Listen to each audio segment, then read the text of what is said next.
Hurricanes at stake, solid footing in the national championship race. Can Miami stop the Noles' half-decade of dominance? Emerging Heisman hopeful Woody Dantzler leads his Tigers against fellow unbeaten NC State. The Red River rivalry is back as the Sooner Schooner collides with Bevo's boys. And who let the dogs out? Mississippi State tries to fight the SEC's last unbeaten. Game Day, live from the Orange Bowl, next.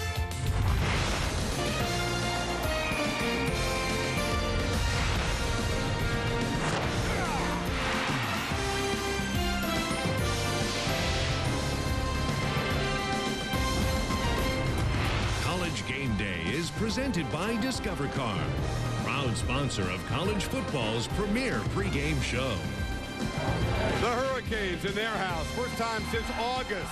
They've been traveling to hostile places, stumbled once, but the title hopes remain alive, and today they seek a landmark victory to prove to everybody, including themselves, that they're back. The Noles arrive as the new #1 in AP. None of these players experience anything but dominance over Miami, 5 straight wins, but today they know it is their ultimate test to the old horseshoe in Little Havana. Welcome to College Game Day as we prepare for a high noon shootout on Showdown Saturday. Chris Fowler, Lee Corso, Kirk Herbstreit on this set. The battle lines for this football game and this day were drawn back in August with rivaling national title game selections. It is Showdown Saturday all over the place, guys. Half the top 25 in action. 9 of the 13 unbeatens are on the road, but none of them have a tougher road trip than Florida State. When you come into this place, you want an experienced, accomplished, seasoned, unflappable quarterback. FSU has the ultimate example in Chris Winkie, but he also has a sprained foot, courtesy of a hole in the field at Maryland. It has improved slowly. He's practiced lightly all week. He wants badly to start. He made that clear at a late-night meeting yesterday. You see him walking in about an hour ago. Appears to be walking okay. We believe he will start. The question is, can he finish? Can he be effective? What kind of role will backup Marcus Outzen have to play in this game, and can they get by with him? I think that's the decision. As this game goes on, you're going to see Mark Richt, the offensive coordinator, make the evaluation. Is Chris Winkie more effective at 70 or 80%, or is Marcus Outzen at 100% more effective?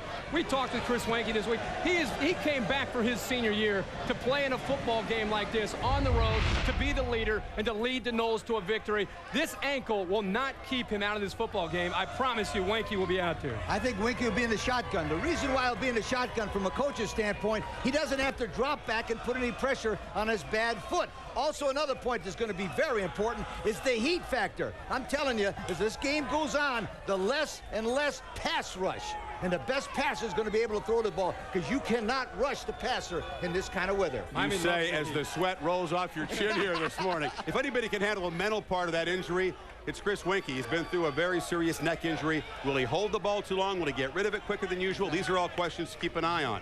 Meanwhile, for Miami, it's been a day of proof, the moment of truth after many recent failures against heavyweight teams. The Butch Davis regime, this entire roster, they have not won a game of this magnitude yet.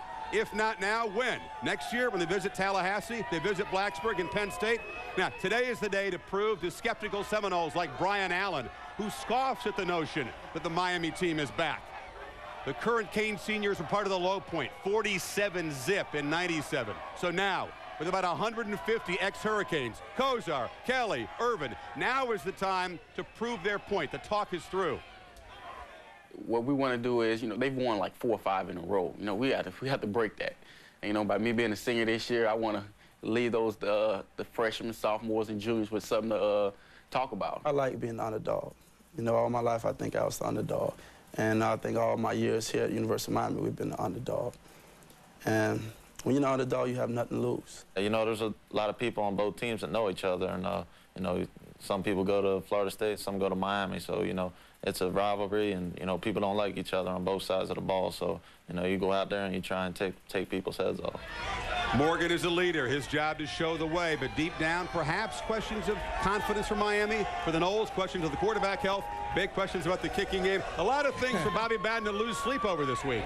Including myself. I'll tell you one thing about this situation. I talked to defensive coordinators all over the country whose job is to try to figure out and stop Bobby Bowden's offense. And it was unanimous. Every single one of them said in big games like this, Bobby turns to the tight end, tailback offense. He tries to win it with defense, special teams, and no mistakes on offense, except when he gets behind. And then Kirk, he opens it up, goes to a fast break offense, and throws the football. I think that's exactly what he's going to do today, and that's exactly what might happen. Well, I think he's going to be creative on offense because he's going to have to. If you look at the Miami Hurricanes coming into this football game, their mindset, I visited with them yesterday. This is a hungry football team. They want to win this football game. They're tired of moral victories. Being close to Florida State is no longer good enough. They've lost 5 straight games. It's the first time since '96 they're ranked in the top 10 when they play Florida State. They want this game, and the fact that it's being played here, they're going to be ready to go, trust me. And you were over there. They got excited when they got word that all those ex-Hurricane players were going to be here and watching them. Sure. They want the legacy back. We'll talk much more about this football game coming up. In the meantime, strange days indeed in the SEC. No team from that great conference in the top 10 for the first time since '88. That's 192 polls. Only Auburn survived September unbeaten. Last Saturday, the entire Eastern Division lost except Georgia. The Bulldog bandwagon is loading up. It was empty a few weeks ago. It will be again unless they end a 9-year losing streak against Tennessee. And this sounds crazy, but the Vols are 0-2 in the conference. The Dogs' defense has been transformed by Gary Gibbs. Old school, vanilla, conservative zone, but it's working, not giving up the big plays. And the starters have not allowed a touchdown drive all year longer than 50 yards. Wow, today a big physical and psychological challenge. Georgia must prove it's up to it.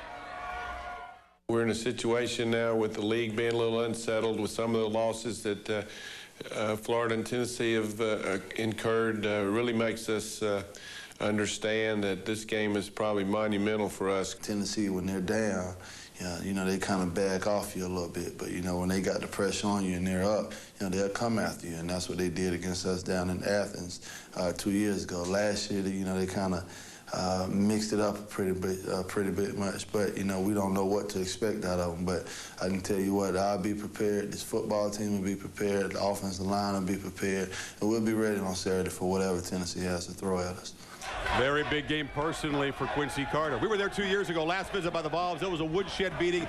Georgia's got a lot to overcome mentally if they're going to beat this Tennessee team. Well, if you look at Tennessee coming in, they're reeling a little bit offensively. Their ideal game plan is to run Travis Henry behind an inexperienced offensive line. Last week, they got him in trouble. They had to go to the pass. Well, today it's going to be tough again to find yards to come by against a talented defensive front. Up front, Georgia, I think that's the area they've improved the most. Last year, they were an underachieving unit. This year, only a little over 8 points a game. Look at the strength of Richard Seymour here, shedding a blocker and making the tackle. He's 6'6", 300 pounds. Now watch the middle of the screen here on Marcus Stroud. He's going to push the center of Arkansas right back into the backfield and make a big play. And that's what Travis Henry's going to have to deal with because that offensive line of Tennessee is inexperienced. That'll be the key match to watch. Tennessee's offensive line against Georgia up front. I think they're going to try to take Henry out of the game, make Suggs throw. Georgia wins this game playing at home with great defense. That's a good pick, but I think Georgia has also turned into an old-fashioned football team like the SEC. They run first and then throw it second. They ran the ball 88 times the last 2 weeks, and they've won. They've thrown only 101 passes all year. That's the fewest in the SEC, and they're going to win with Quincy Carter's mind. Last week against Arkansas, Chris, 2 automatics for runs, 1 automatic for a pass. This kid's coming back. Quincy Carter and Georgia win this game. Do it in the fourth quarter? Yes, sir. Tennessee's defense has been wilting late. 130 yards they gave up on average in the fourth quarter. Hang on. Watch out for that factor today. Watch those goalposts in Starkville. Second straight Saturday, an unbeaten team is coming down there to Starkville. Auburn is 3-0 in the SEC, and a win today, they'll have a hammerlock on that SEC West. A Bulldog win throws things wide open. This ain't no coaching fraternity love fest. Tuberville and Sherrill know each other from the Egg Bowl, studied each other, don't really like each other. Auburn surrendered an 18-point rally to Mississippi State on their home field. They want payback badly. Both teams want to run. Bulldogs Lee had that huge offensive line. They are a little bit nicked up. We'll see if they can keep it together at tackle. But they are excited. They're excited. They're 3-1 in Mississippi State, and they just beat a top 3 team for the first time in 20 years. And they've done it by running the football. Last week they had 351 yards against Florida. But Kirk, this is the one I like. State had the ball 84 plays against the Gators. Ball control, little Deweys at home. I like You stole my Little Dewey's line. That's all right. Mississippi State 4-1. I like You can say DeCenzo Miller and Little Dante Walker and Sparky Woods. Great play calling last week. But let's not forget what makes Mississippi State a great football team week in and week out, and that's their defense. You have to believe, with all the hype of Rudy Johnson, Joe Lee Dunn will have his boys in a frenzy to face the Auburn Tiger offense today. Their linebackers might be the best group of linebackers in the SEC, and they're huge. Connor Stevens there on the blitz, 6'4", 250. And how about Mario Higgins? He rushes the quarterback well. He also plugs the middle, 6'3", 253. Now, if Rudy Johnson can continue his 143 yards a game average, and I give up. He is the real deal, but I think it's going to be tough. As Lee mentioned, Little Dewey's, the Cowbells, Starkville, Mississippi State wins at home. We both agree. You guys want to explain Little Dewey's as a barbecue there? Barbecue. It's the best. You know a guy who wants no part of the barbecue, or Starkville Spurrier. Doesn't have to go back there till 2008, doesn't want to. This is the time of the show. Normally we bring in Tony Barnhart, our SEC maven, our good friend. He's under the weather. He's recovering at home. Tony, we wish you well. We'll see you back on the trail very soon. We'll talk more about the SEC, by the way, a little later in the show. Spurrier and the Gators hosting resurgent LSU, and plenty more on the Canes and the Seminoles. Santana Moss killed Florida State last year, needs a breakout Saturday desperately today. And if you haven't seen Woody Dantzler play, stay tuned. Clemson's brilliant quarterback coming up on Game Day from Miami. Today's show is presented by Discover Car, proud to be the sponsor of College Game Day, and in part by Purolator. You care about your car? Next time, put on a Pure One oil filter from Purolator.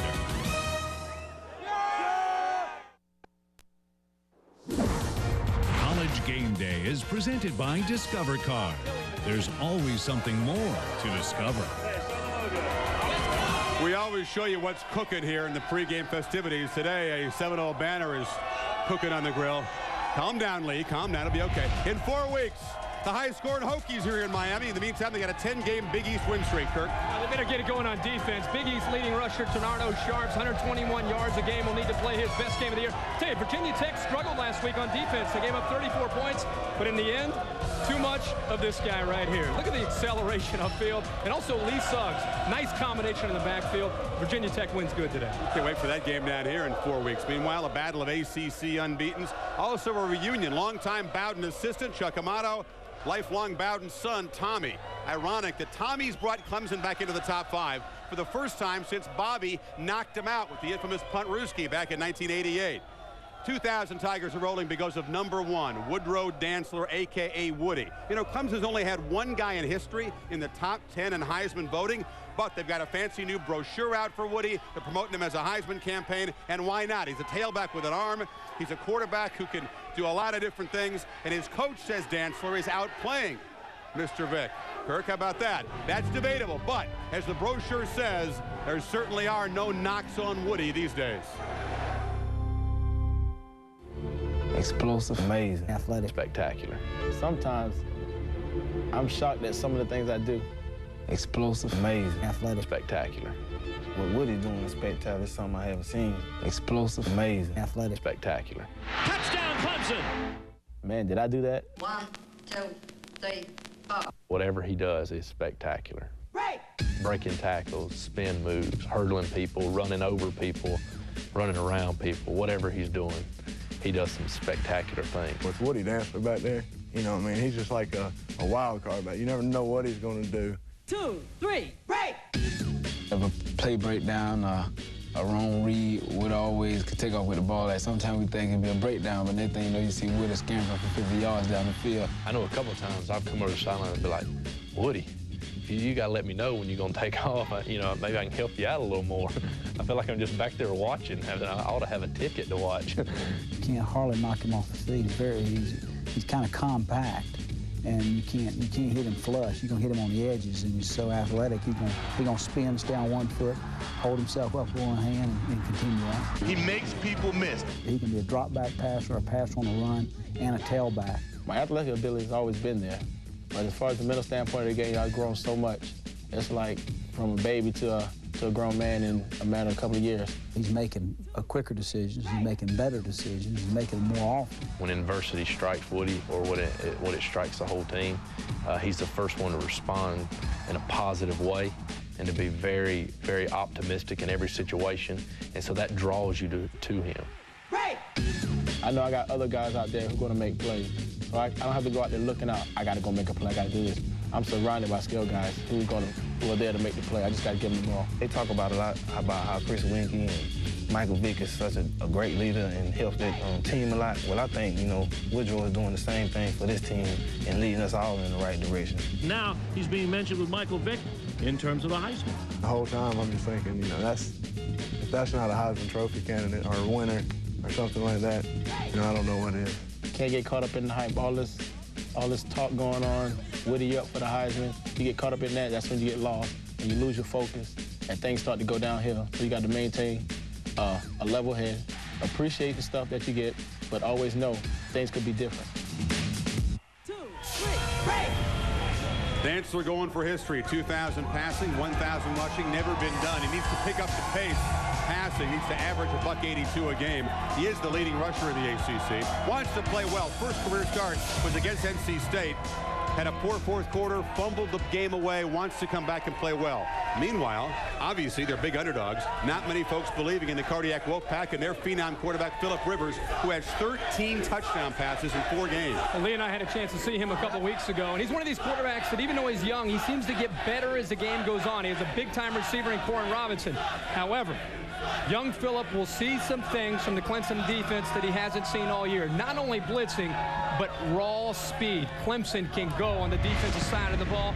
Case in point is Keith Adams, my favorite linebacker in the entire country. 5'11", 220 pounds. People think he's undersized.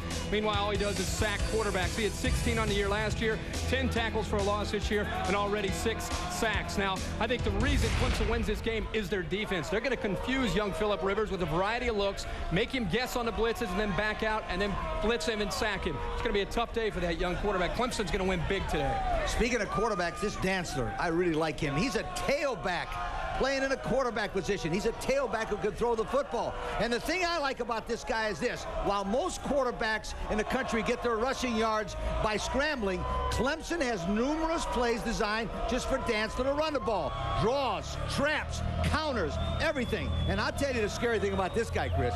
This is his first full year of college football, and he's scary. Reminds me a lot of Michael Vick. Ooh, a new quote for the brochure. There you go. There's the Woody brochure. Telling you, the guy's a great football. Clemson bombs him with their offense. Yeah. Spirit of the debate, by the way. Clemson has a Gore and a Bush. They have Buddy Gore III, a walk-on kicker. They have Javon Bush, a backup defensive tackle. We give you all kinds of information. They don't have a crouch. Nebraska does, but they also have some issues on offense. We'll kick around the Huskers, and on the day in the Big 12 in which Texas and Oklahoma returns to prominence, we will break down the Red River rivalry with a report coming up.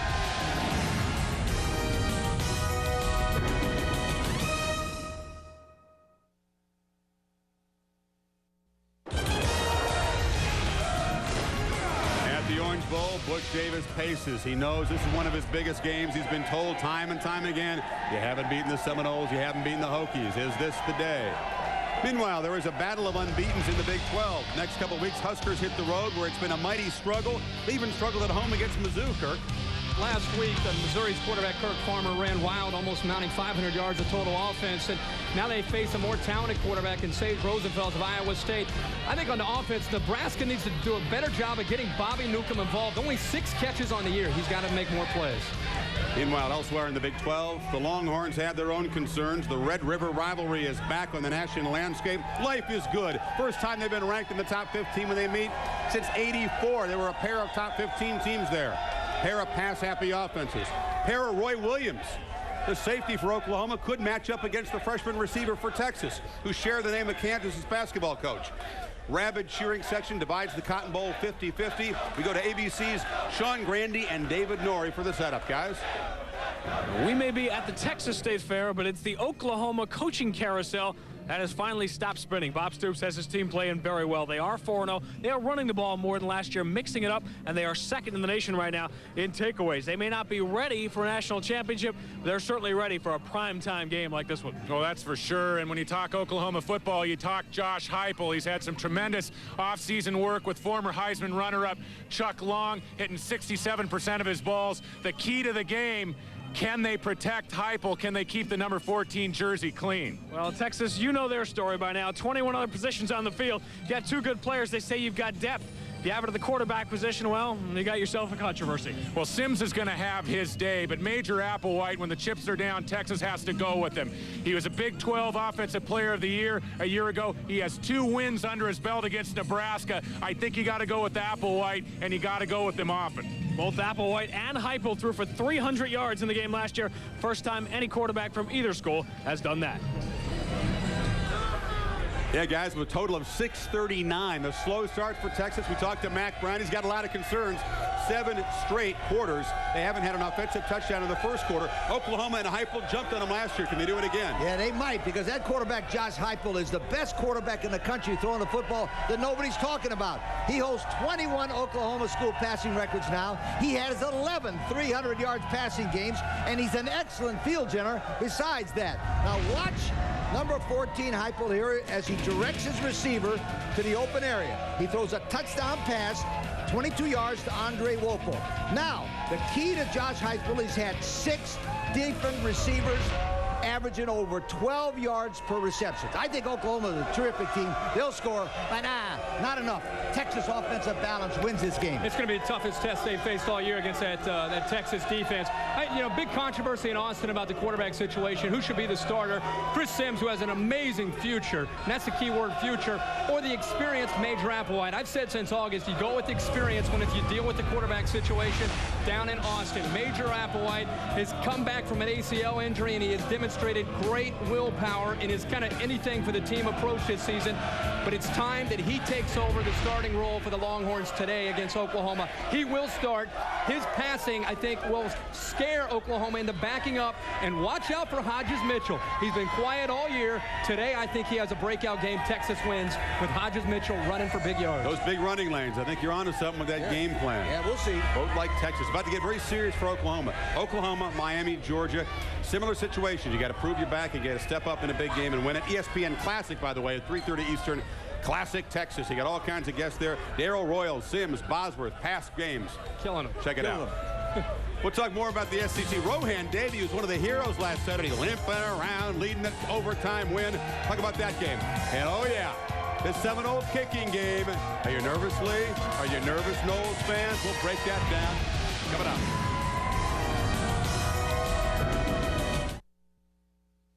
Tradition is brought to you by Tostitos. Dig in, kick back, stay all season. Welcome back to College Game Day at Miami's Orange Bowl. Plenty more on the Knowles and Canes coming up. But, before Lee Corso went to Florida State, he lived in Miami, and 53 years ago, he played on the Miami Red Devils Boys Club team, number 44. I was a tight end. Look at the guy. What a great picture. You're a big guy. Thank you. Look at that game face. Sunshine Scooter. Shoot. Meanwhile, up in Gainesville, Florida is changing quarterbacks, and for once, that's not the story. The Gator Nation cannot fathom how the team that was 9th best in the country against the run last year is now 2nd worst in the SEC in that category. Most of the same players, same schemes, but they've been solved. The linebackers are getting manhandled. The secondaries having to make all those tackles. Spurrier, by the way, not lost back-to-back SEC games since '92, so he is a little bit concerned about that. He's making a quarterback change. Jesse Palmer's injured, so he goes with the young guys. Yeah, Florida will use 2 rookie quarterbacks in a game against LSU. The reason why? They're both talented passers, and they're now ready to lead the Gators to victory. First of all, they've got number 9, Brock Berlin. He was the number 1 high school quarterback in the nation last year. Look at him stay in the pocket, throw that touchdown. Number 3 is Rex Grossman. He has a tremendously quick release. He hits number 12, Jabbar Gaffney, for a touchdown. Now, Grossman will start because he threw 4 touchdown passes last week. Florida threw the ball for 491 yards, the 3rd highest total in school history, and still lost. Why? Lousy defense, lousy tackling, average running, to do all of those things better. And I'll tell you what, Gators win this one at home. I was going to say, good stuff on the quarterbacks, but until they get their defense corrected, it doesn't matter how many yards they throw for. They're going up against today a guy in Rohan Davey, SEC Player of the Week last week, threw the ball all over the place. Reminded me of Ty Detmer. Remember the Holiday Bowl where he's limping around against Michigan? That's what Davey went through last week. Today, Florida's got to get back to tackling and playing better defense, getting pressure on Rohan Davey, because if they don't, he'll throw for big yards. I think Florida win, but they better crank up this defense and start start playing better. Over 1,000 yards they've given up in their last 2 games. Better crank up the snapper. They need Vince Carter at quarterback to collect those high snaps with that vertical rise. Now, of course, to one of the central issues of this ball game today and the source of many sleepless hours for Bobby Bowden, the place kicking. Now, Bowden's been spoiled for 6 years. Scott Bentley, Sebastian Janikowski, the 2 top scorers in ACC history, each of them helped deliver national titles with critical kicks. They erased the pain of those 2 wide right losses here to Miami. But now the ghosts are back. The Noles kickers have missed 3 field goals inside the 35. They have missed 6 extra points. Janikowski missed none of the above last year. Matt Munyon, Chance Gwaltney, they've struggled. Trust us, if it's close, late, Bobby and the Noles do not want to be kicking it in the old OB. You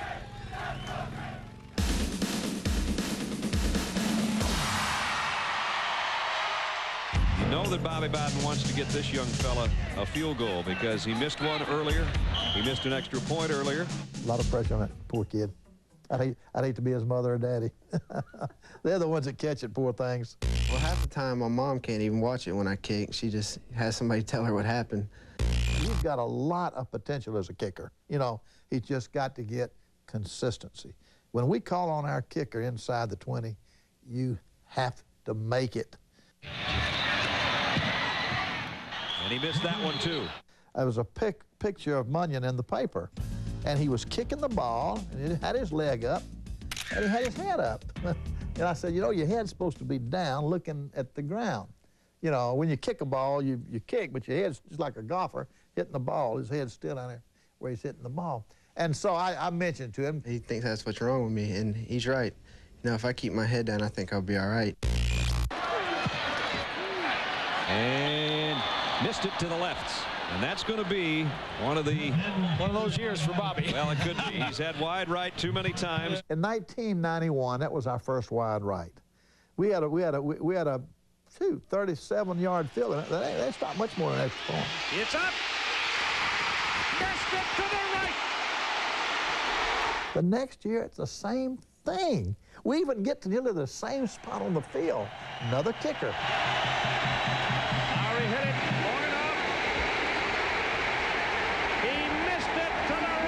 Considering the history of the wide rights, I mean, how ironic would it be if it came down to another kick? Just hope and pray that it don't come down to a kick.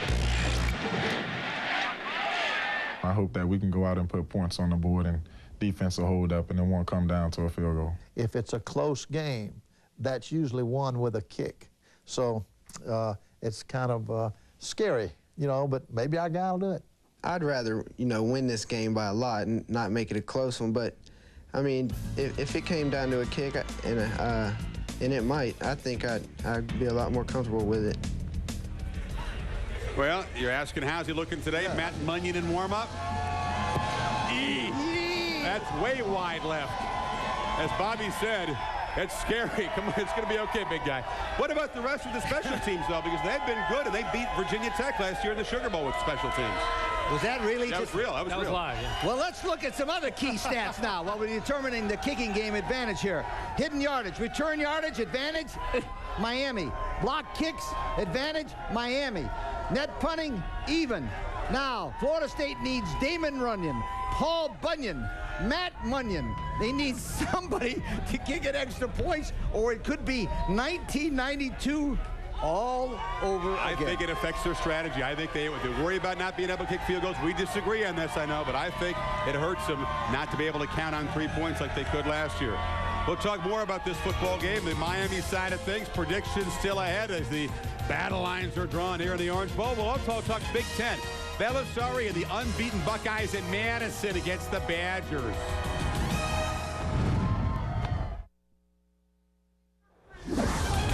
What is Miami quarterback Ken Dorsey taking a half hour to kick off? This is by far his biggest game for the 19-year-old. He's pretty cool under fire, but was not up to it against Washington. Handled it at West Virginia. 121 straight attempts without an interception. If they keep that going, they got a chance. Big Ten weather issues all over the place today, including Madison, where the Buckeyes are unbeaten and refreshed after a week off. And the Badgers are wounded 0-2. You betcha we need a victory today. Last 3 games, the Badger defense has allowed the opponents to come down the field and score a late score. You know, we can't have it happen. Columbus, they're whispering about opening up the offense, spreading the field, using the speed, getting the mismatches. I don't know about that. Meanwhile, Wisconsin, not talking about that. Talk about the nation's leading rusher, Michael Bennett, who we saw on the field last week. Very impressive in person. I was very, very impressed with Michael Bennett. I think he's a better running back than Ron Dane. And I'll tell you what hurt them more than anything. That lousy field they have at Michigan caused him to slip and slide. Well, I tell you what, this kid's a threat to score anytime he has the ball. Watch this. Now, number 29. Watch Bennett as he hits off tackle. Boom, to the outside. Boy, is he a good, strong runner. And now, watch him go left. Break it to the outside, and that's why I think he's tremendously important. Michael Bennett had 129 yards against Michigan.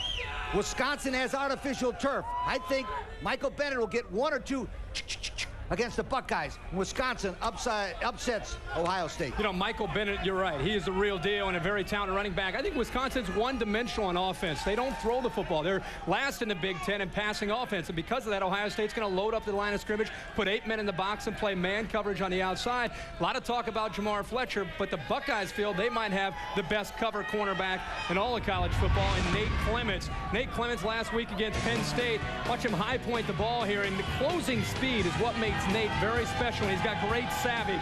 He'll have a chance today to go and shut down the Wisconsin receivers. That's why I think Ohio State wins this game. They're going to get up into the line and make Wisconsin throw to win. The Buckeyes go into a hostile environment. That'll be the toughest thing for them to deal with. If they can deal with it, they win this game. Ooh, you guys disagree. Maybe Reggie Germany breaks out. Maybe they get payback for that embarrassing home field loss. Meanwhile, Michigan, they've got to go in 2-0 in the Big Ten in the national title hunt, and they're an underdog at Purdue.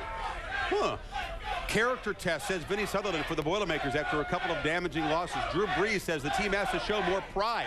Didn't show a lot of pride, dropped 13 passes last year in a big loss against Michigan. David Terrell was a DB that day. This is another test for Michigan's DBs today when Terrell will not be with them. Yeah, last week we saw Michigan's defense, and they played very well against Wisconsin in the one-dimensional attack, but they're going to be tested more so against Drew Brees and the multi-talented offense that Joe Tiller has. But you're going to see Drew Brees, in my opinion, today get back into the Heisman Trophy race by winning this game and throwing the football against that secondary Michigan.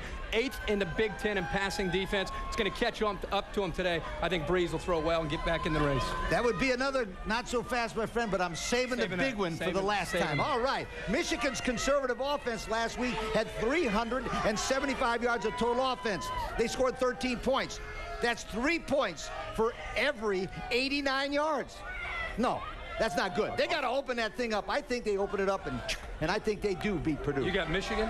I got Michigan. Purdue. Oh, Okay. you split on that one again. That's right. Keep an eye on Northwestern. I know they're rolling. They're at home against Indiana. Keep an eye on that. They're not safe. It could be a shootout. We'll talk more about the Pac-10 shootout. Ken Simonton, somebody please give the man some pub. He's tearing it up out west, but they have to visit Seattle.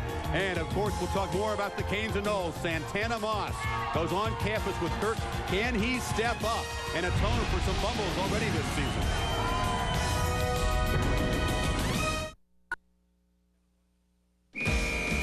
On Campus is presented by Outback Steakhouse, proud sponsor of the 2001 Outback Bowl. In the Pac-10, the lone unbeaten Oregon State tries for a second consecutive landmark victory. They end a 26-game skid against USC. Now the Beavers have to take a bite out of a 12-game losing streak against Washington in Seattle, no less. Homecoming up there for Dennis Erickson, who said that last week's win ranked with any win that he experienced while here in Miami during his 6 seasons. Another upset gives Oregon State a 5-0 start, which will be a first since 1939.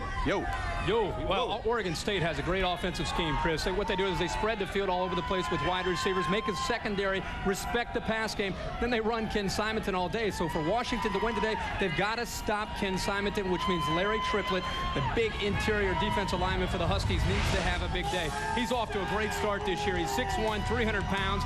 He had 6 tackles for a loss, and I think the key to the game will be the fact that they have a chance to get inside pressure because of Triplett's ability to squeeze through the guard in the center. I think playing at home, the Husky defense will really come together and get it done. Their back's against the wall after losing last week. It's a must-win, and I like Washington to win this at home.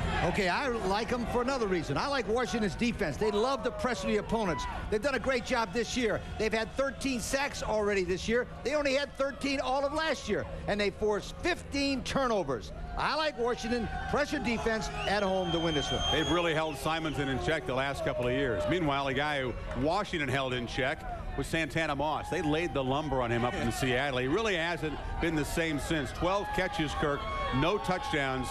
You visited with him on campus. He knows he's got to bust out right over here today. Well, he's going to have to bust out. I think when Santana Moss talks about the Florida State game, he looks at this game as a chance to turn around the season for the team, but also for himself because of being slowed down. And I had a chance yesterday to sit down with Santana and find out what makes him tick on and off the field.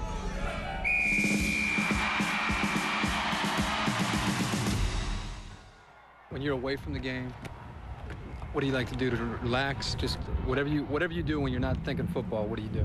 What I do when I'm not thinking football, sometimes I'm on the video games all day. You know, my mom tells me, I'm a video game freak. You know, I'm always playing college football or Madden, you know, something like that. And then sometimes I'm just chilling with my little boy. You know, I have a 5-month-old young man, and I'm just blessed to have him. You know what I mean? He just brings more brightness to my day. Every day I go home, and I'm just looking forward to seeing him.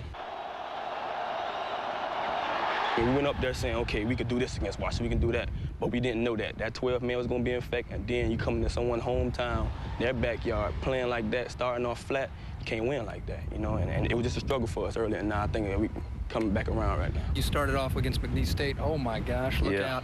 Santana Moss is gone. And then you got a little bit of an injury, and things have slowed down. You know, I think about things like, I think about that every day. You know, I say to myself, I came out, McNeese State.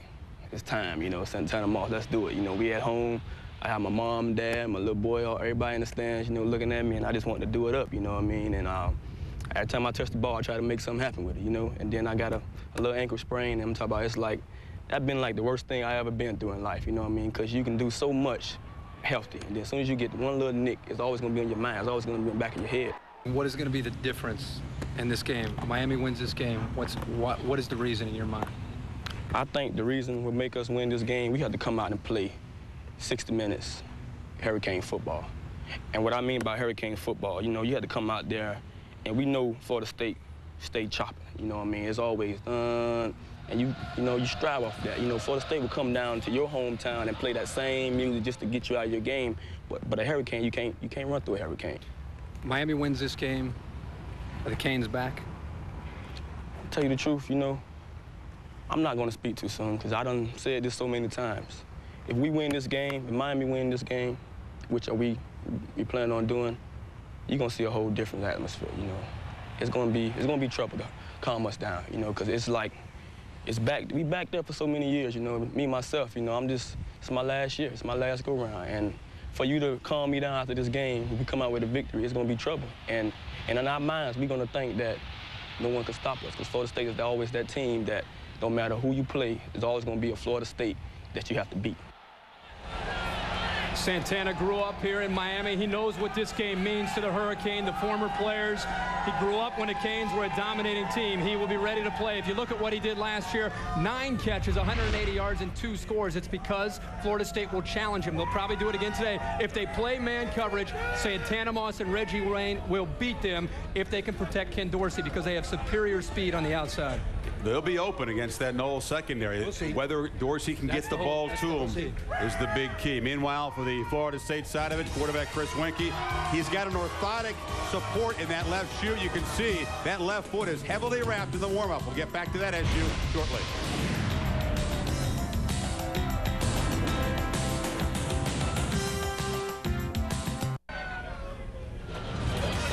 Welcome back to Miami. Chris Winkie's been through an injury that came very close to paralyzing him. You think a bruised foot bothers him? He wants badly to play. You can see in the warm-up he looks like he's going to start, we're told, at this point.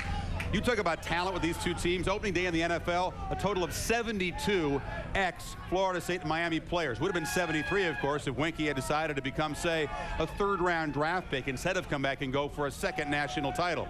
He's slimmed down, worked on quicker footwork, which is why it's ironic that a foot problem has caused him trouble this week. To understand why Winky's status is such a big concern and what he means to the team, Shelley Smith visited Tallahassee.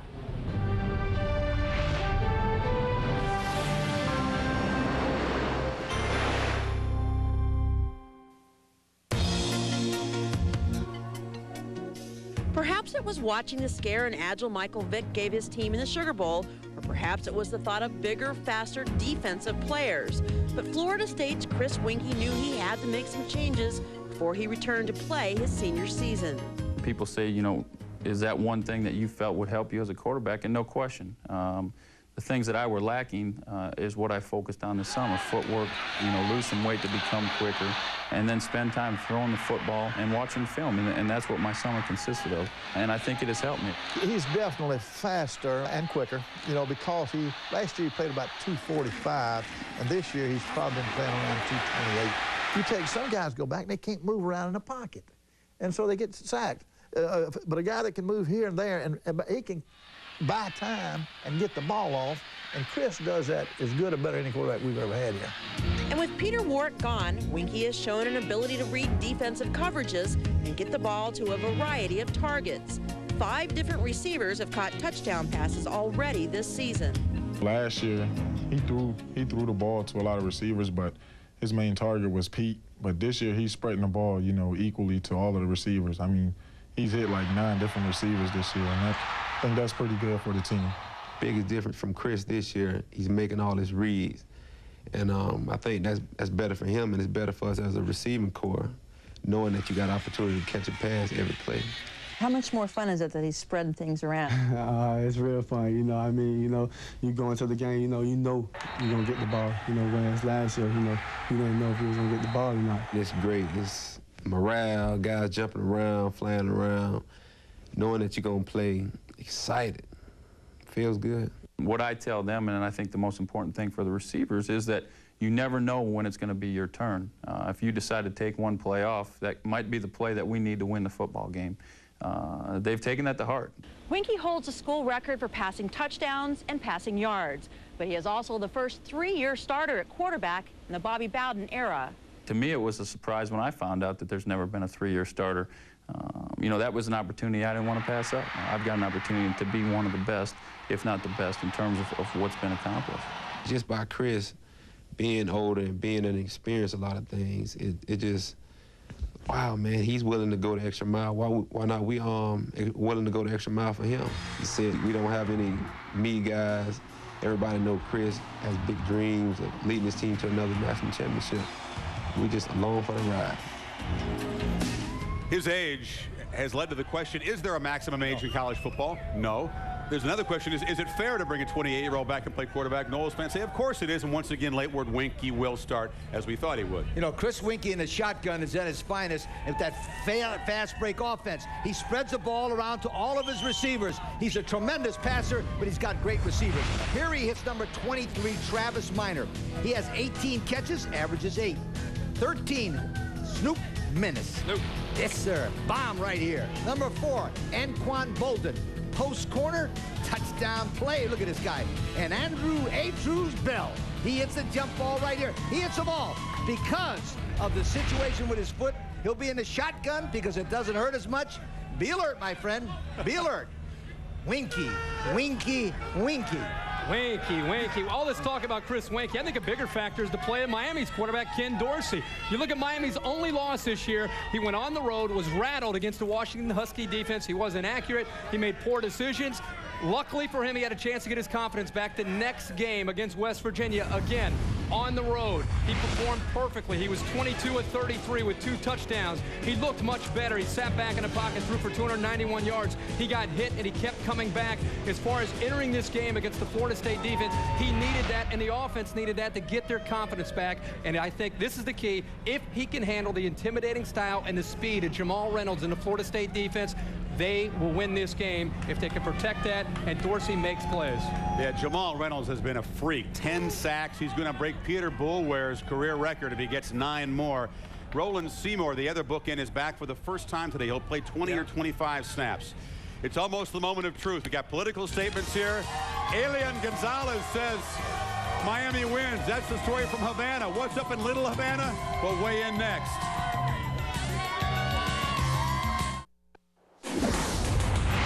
Today's show is presented by Discover Card, proud to be the sponsor of College Game Day, and in part by Tostitos. Dig in, kick back, stay all season.